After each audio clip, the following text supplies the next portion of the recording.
Selhurst Park was the venue for this early December clash in 1999, involving two of the Premiership's less fashionable teams.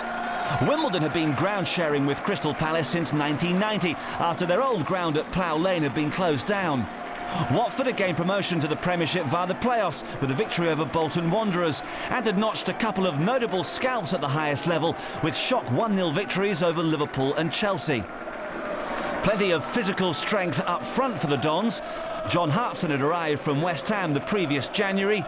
He and strike partner Marcus Gale were quite a handful for any defence. The return of Hartson was the only change to the team that had drawn their last game against Middlesbrough. Carl Lieben, the man left out. Regular keeper Neil Sullivan, who'd started as a trainee, was attracting plenty of interest from other clubs. Youngster Carl Court, also a trainee, was an attraction for Premiership scouts too. Watford brought in Micah Hyde to replace Charlie Miller. Recent signing from Paris Saint-Germain, Xavier Gravelin, could start this one. Despite being sent off in the previous game against Sunderland, his 3-match suspension didn't kick in for another week. Commentary from John Champion. Played forward by Thatcher. Awkward start for Alec Chamberlain. Under pressure from John Hartson, which may well be the case throughout the afternoon. Here's Gravelin. The referee has spotted some shirt pulling and has given the free kick in Watford's favour.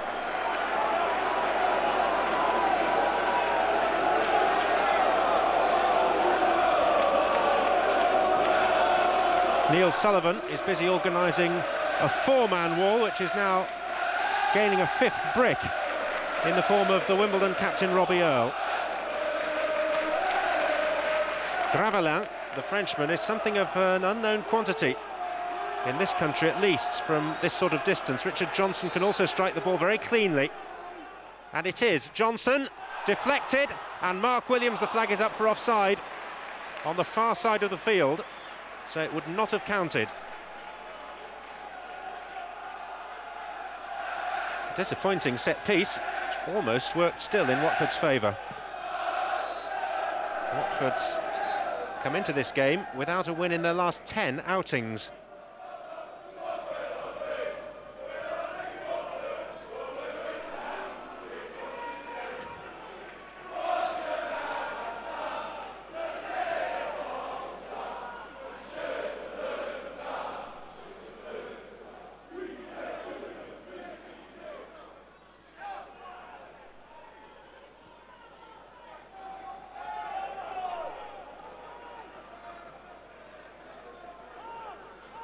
Marcus Gale has won the corner off Neil Cox. It's the first corner kick of the game, and it's taken nearly quarter of an hour to arrive.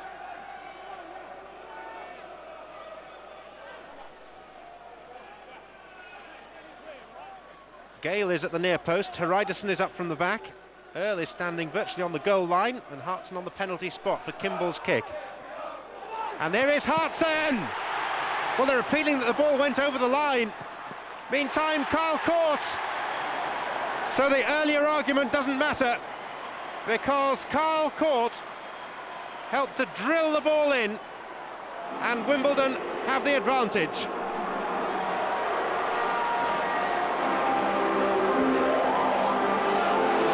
It was not a work of beauty. The initial effort, Hartson was convinced, had crossed the line. And then Trond Andersen, with a neat back heel, set up Carl Court very skillfully indeed.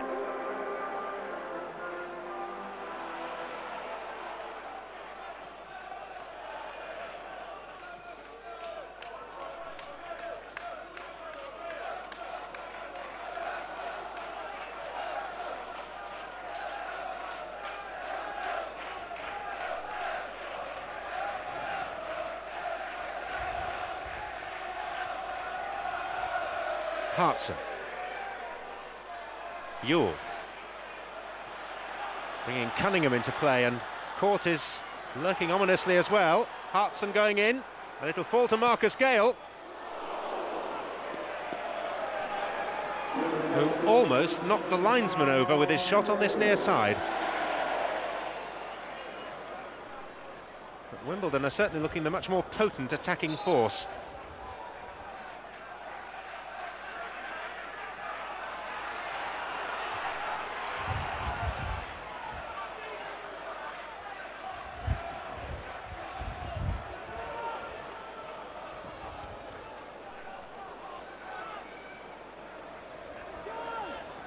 Court. Anderson, Cunningham. Hartson is lurking ominously again for Wimbledon, but the header came in at the near post from the scorer of the first goal, Carl Court again. He's proving to be a very elusive figure as far as Watford are concerned. And it is now, as well as being cold and blustery, very wet.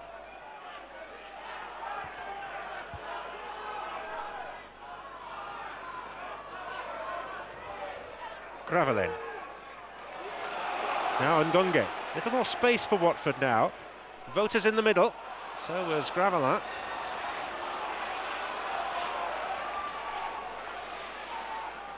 Hyde. That's a corner.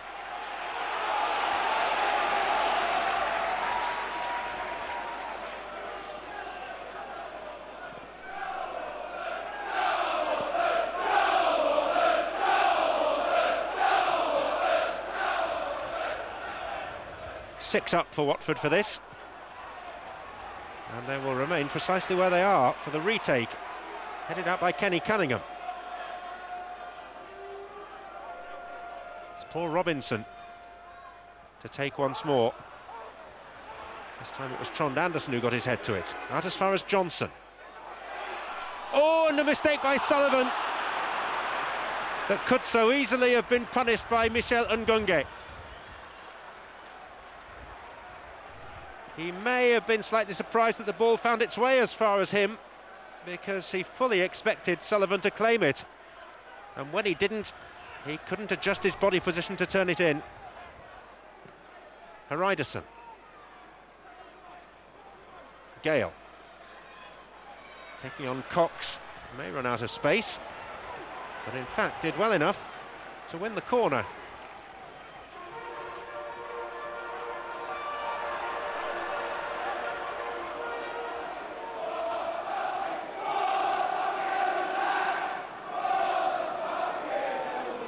Wimbledon have this corner to be taken by Kimball. Out by Cox. Only as far as Ewell.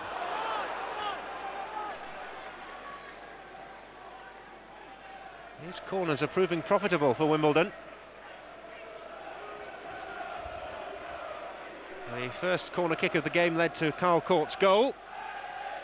And subsequent corners have caused all sorts of problems for the visitors, whether directly or indirectly. Clearance downfield by Cox. Hyde.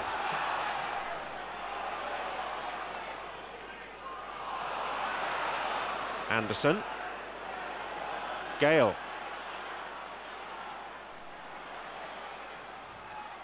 Watford have got men back quickly. Anderson. Good pass out to Kimball. Three waiting to attack the cross. It's gone behind off the head of Mark Williams. But Wimbledon are delivering the ball early and accurately.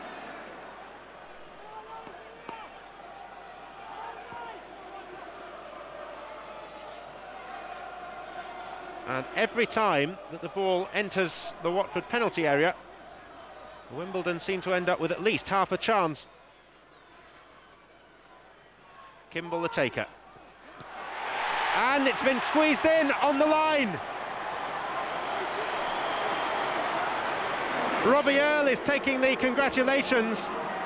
He was standing right on the goal line. And all he had to do was make some sort of contact with the ball to record yet another Wimbledon goal. Graham Taylor, I'm sure, will be most annoyed that both goals have emanated from identical left-wing corners by Alan Kimball.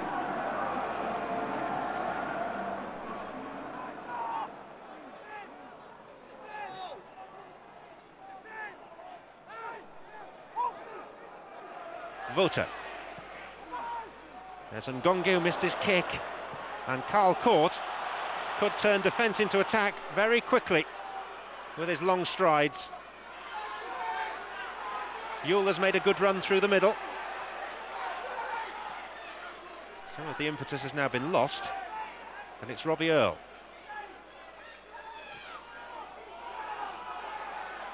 Haridason. Hartson. Now Marcus Gale. Ewell again has been very quick to spot a gap inside the penalty area. It was Palmer's header. Here's Earle, and Carl Court is offside. Offside, it won't count. The flag went up as he had his first effort at goal, which was parried anyway by Alec Chamberlain.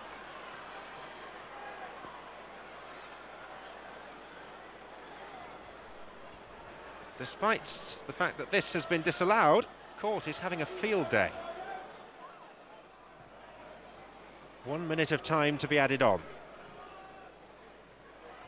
Anderson's header.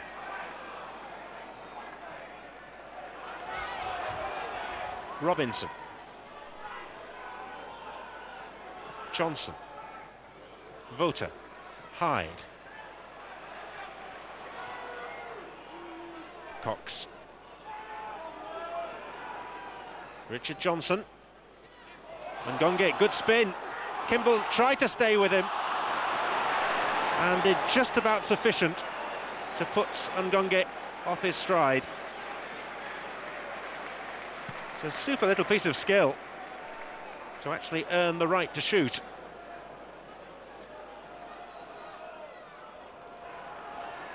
Anderson.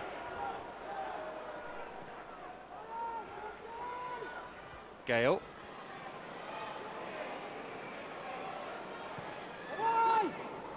Here's Carl Court, who's been fairly outstanding throughout the half. Laid back to Cunningham, and Hartson.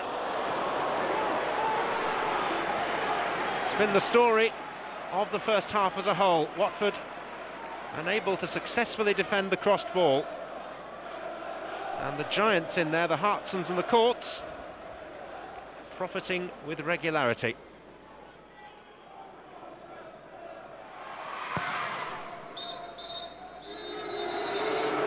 The midway point of this Premiership match at Selhurst Park. Carl Court, a central figure. An elusive display. Watford have struggled to pick him up. Clear cut at half-time. Wimbledon leading Watford by 2-0.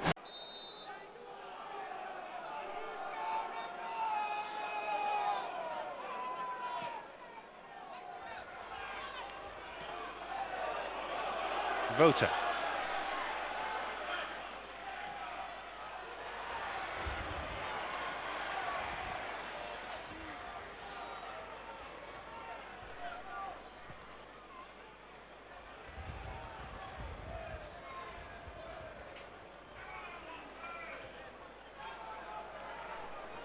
Page.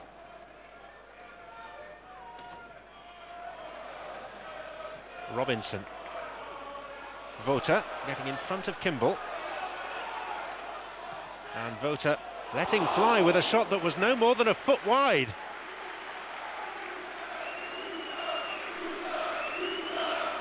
Direct efforts on goal by Watford have been rarities. That was as good as they've produced. Court.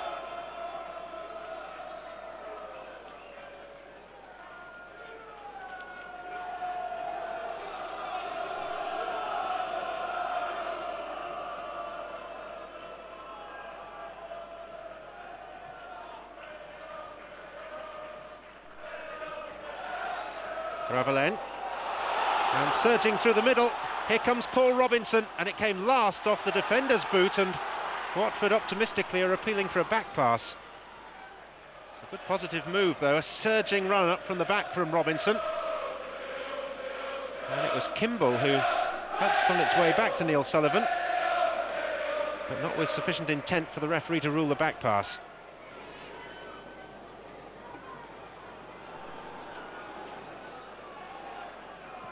Williams. Johnson.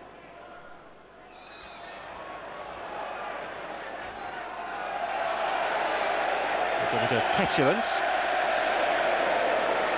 He's going to earn a caution for Robbie Earle.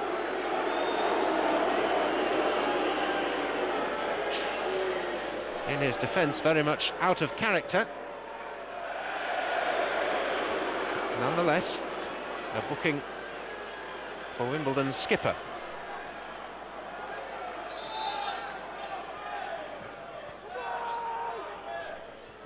Williams rose, but not as high as Gale. Cox. Vota.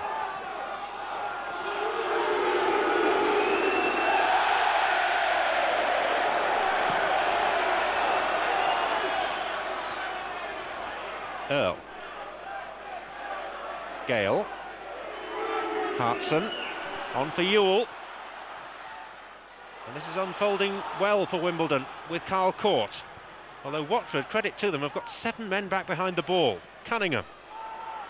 Oh, mistake. Here's Hartson. Surely. 3-0.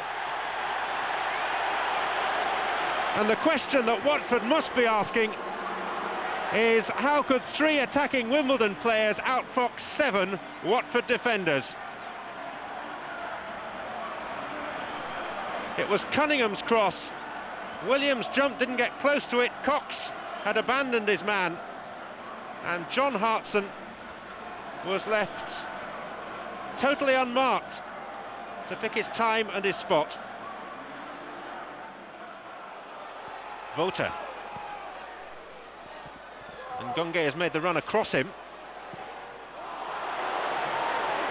Now there are 1 or 2 accusatory looks coming from Vota's teammates as they ask why the cross was not an option.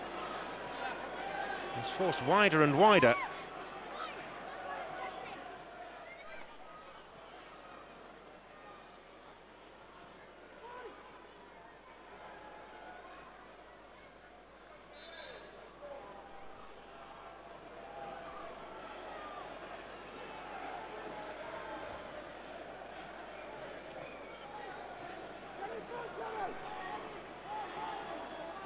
Palmer's throw. Earl. Hartson the only man up for Wimbledon. Back to the man who provided him. And Wimbledon breaking with Gale. Kimball. Ewell. Is that a hand around the shoulder from Williams? Well, Ewell is still going. It's a good play by Jason Ewell. And that's a really good goal by Jason Ewell.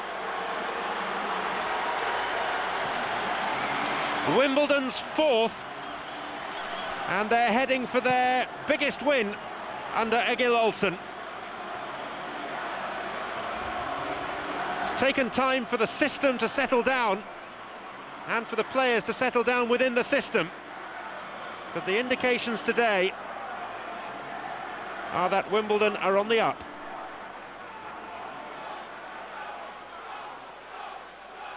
This will not damage Ewell's burgeoning reputation. Johnson.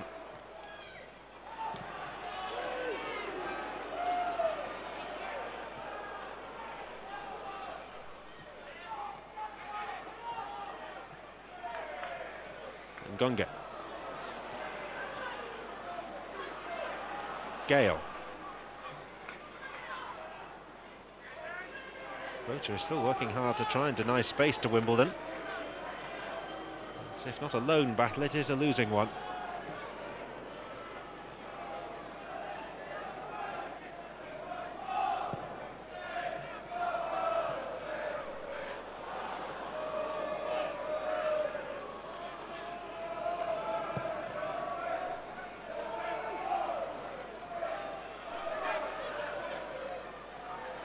Gale. There's 2 to his right, now becoming 3. Ewell acting as a decoy, and now receiving possession.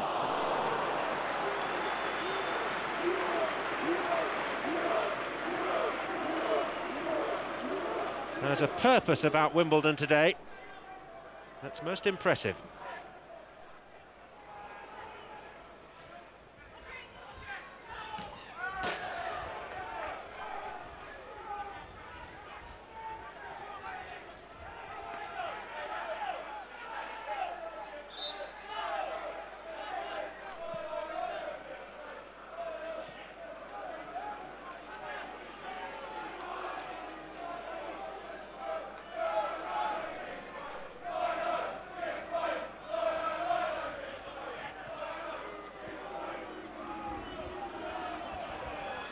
Robinson.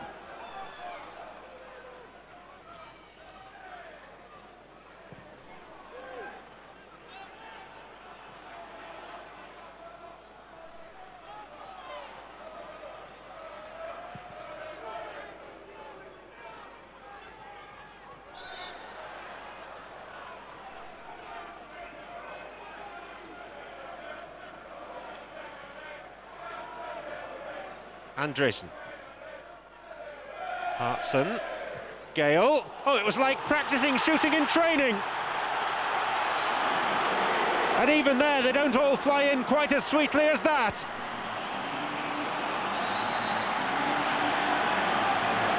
Wimbledon complete a nap hand.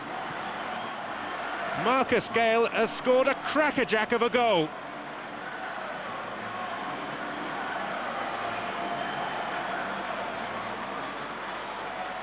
Hartson surely should have been challenged. Even so, to be punished like that is perhaps slightly harsh on Watford, but most satisfying for the man who's just signed another extension to his contract.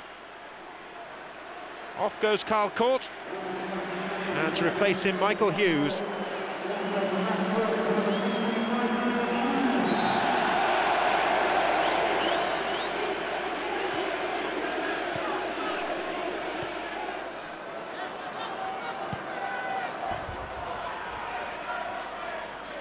Vota.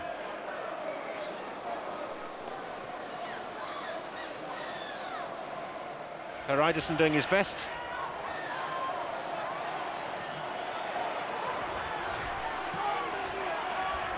Williams.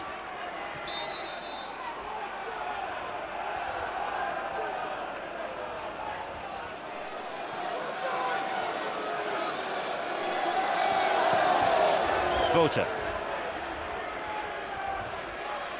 Ewell just stumbled slightly. Cox.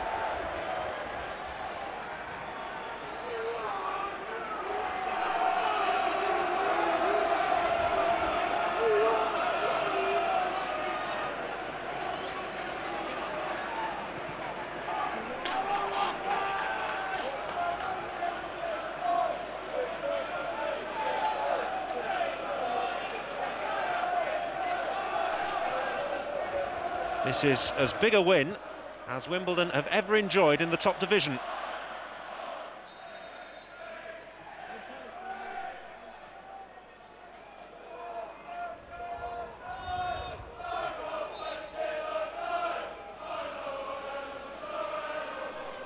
Palmer's free kick.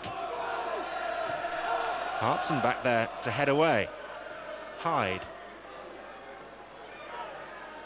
Cox.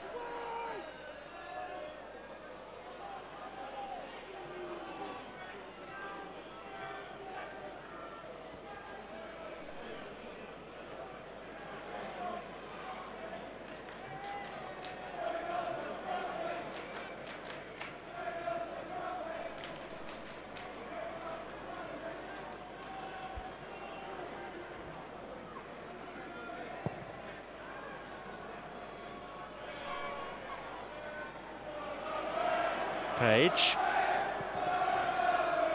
Chamberlain forced into a hasty clearance.